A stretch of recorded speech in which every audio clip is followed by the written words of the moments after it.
یو خو زمون خپل تصور دی، یو زمون خپل پروګرامونه دي چې موږ جوړ کړي چې په دې چل باندې موږ خوشو، په دې چل باندې به خوشو.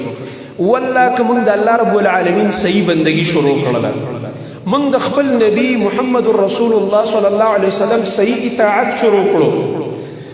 نو موږ سره خو ډېر وسایل دي او ډېر انعامات دي. صحابه کرامو سره هیڅ نو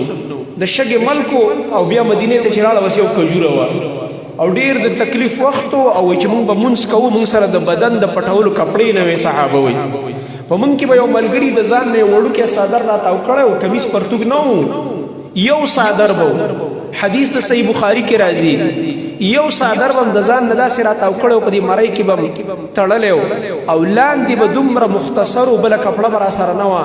چې په موږ کې به کوم ملګری سجدې له تللو نو خطره به وه او یره به وه چې عورت یې ښکاره نه شي، په دې به یېرېده. دومره د تکلیف وخت و. هغه خلکو له الله رب العالمین د دنیا امامت او اقتدار په لاس کې ولې ورکړو؟ ځکه هغې اهلو،